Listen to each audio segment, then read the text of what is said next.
balance for you?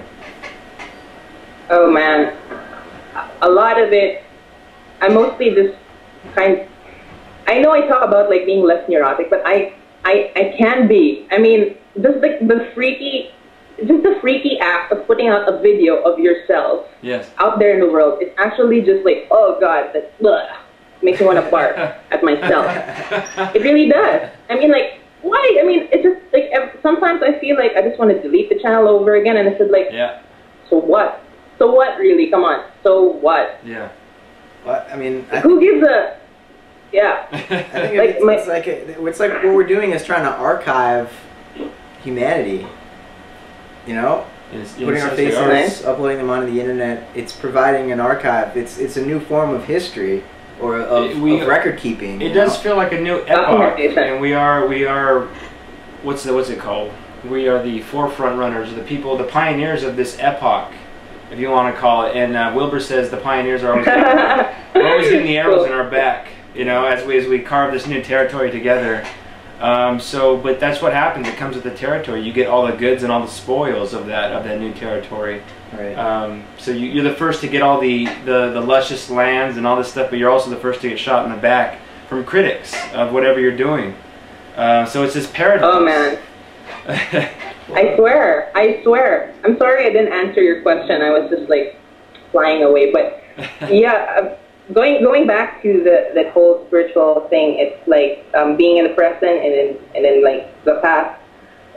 It's always being in the present is always a constant getting present too. I don't know how to put that in proper. It's like I always need to remember to get present every moment, and it's always like a something inside that's just kind of, okay, Kat, are you present? Not present. Not present. Let's get present. And then you're not present again. I mean, it feels like dying all the time. It can be really painful as well. Just like the kind of courage you need to jump off a cliff. It's the same deal. You don't know what's going to happen, and that's the most terrifying thing, like not knowing.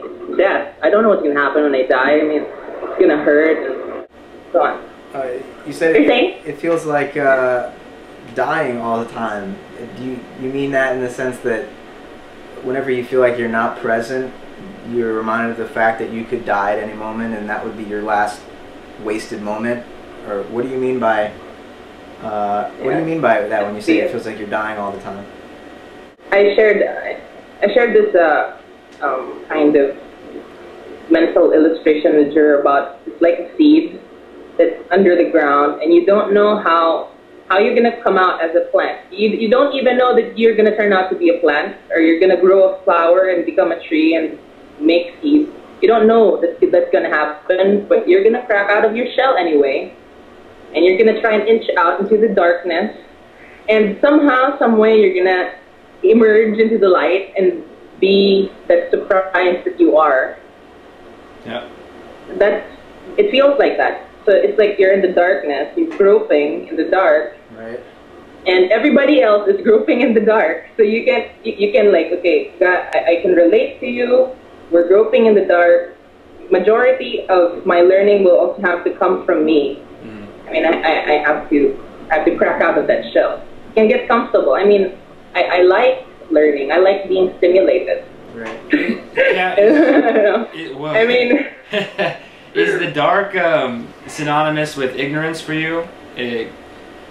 Like a lot of us groping around in ignorance, and then the light would be could be more knowledge or a bit or objectifying a previous worldview. We're becoming more aware of our own worldviews. So we're gravitating away from ignorance.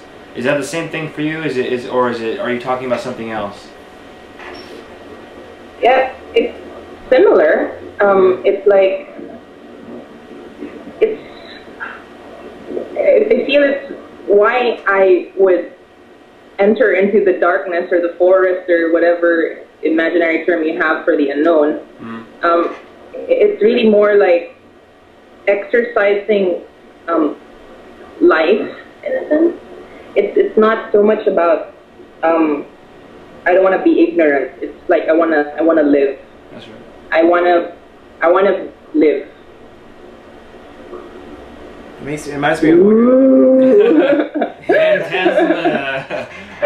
well, I mean, it reminds me of what you were saying about zero earlier, and maybe darkness, like zero, is more the space for potential or for creativity than it is ignorance necessarily. Yeah, I love the darkness, and the contrast to that has to be something with light, you know, to be seen, to be notified. And if you look to some of the Eastern traditions like Buddhism, I mean, and they some of them, these philosophies equate darkness with emptiness, you know, absolute emptiness, and then form with light, that which can be seen. And sometimes you can make the stretch metaphorically, as in the darkness, the backdrop, right? And to have the backdrop is nothing without the forms on which the backdrop will operate. It's like a book. The page is nothing without the words, and the words are nothing without the page. And this kind of dichotomy, this polarity, this dance, can even be seen in the masculine and feminine. Traditionally, the darkness, in a sense, or you can go Taoist and switch around the polarities, where they have, ironically, the female more the dark emptiness, and the male more white and everything that can be seen. Where the Buddhists kind of switch it. Where the masculine, this is the one I identify with, is masculine is more the empty space that likes to watch, and the feminine is the light that likes to flow and be seen, kind of thing. That's what I get from a Buddhist kind of spin off it. So I switch the yin yang around and have the masculine identified as the darker side, and the feminine identified as the light side, and that and then together they make the one circle, don't they? So in that one circle is something. I'm all for that. So yeah. So, I mean, it's poetic in embracing both sides of not only humanity, but both sides of your own psyche, your masculine and feminine side. And how much of you do you think is identified with whatever you've come to know as feminine, is identified with that? How much of you is masculine? And do you think there's a healthy balance that people can achieve? I like your thoughts on that, like being a male and exercising that kind of like switching it around, and that makes a lot of sense, because sometimes I feel I have a lot of masculine tendency, in a sense, like I want to put form out there, I want to create stuff, but actually it's also kind of feminine, it's birthing. Yeah. It's but that's right. I think a cat. Sorry. Go ahead. Go ahead. Go on. Okay. So it's like it's really that. It's a play of opposites. It's the same deal as like one alone. Okay, you're perfect. You're single. You're a dot. Okay, perfect dot. Perfect circle. Great, wonderful. But add another element in there. Suddenly there's a polar opposite, and then you can, there's like suddenly words come out, adjectives come out. Like so much can be created just because there's a point of comparison. And I'm not thinking like whether it's right or it's wrong or it's black or it's white, light and shadow. I mean, these are the things that help us kind of perceive things, and it's just sadly like people now just want to be in one side and not really. Well, that's a different thing. Well, you're describing it. So what some of the great traditions point out is the great severance, when the one becomes 10,000 things. So when one becomes two, it's in a sense becoming 10,000, 10 million, 3 trillion. When one becomes more than one, then it's that initial conceptual fragmentation. It's this linear thinking of non-wholeness, this more rational type of thinking, this wavelength, which is acceptable for all the technology, all the great achievements that humanity's done, when you need to have this practical, linear type of thinking. But when that goes too far, we see a type of modern, westernized, mechanistic type of culture, which, if it's taken to its extremes, it's too powerful and consumes all its, its resources. It loses its identification with its non-linear thinking, its feminine aspect, its organic side, or if you want to call it that. These are all pointers. Hopefully you see what I'm pointing at, but it seems like you go either way. And life has a way of saying you've gone out of balance. Get back to the center, kind of thing. Would you agree with that? And actually, we'll probably have you back maybe, but for this interview. No, this is it. This is it. Okay, Kat. we're not having her back unless it's like. Well, first of all, I just you guys are awesome.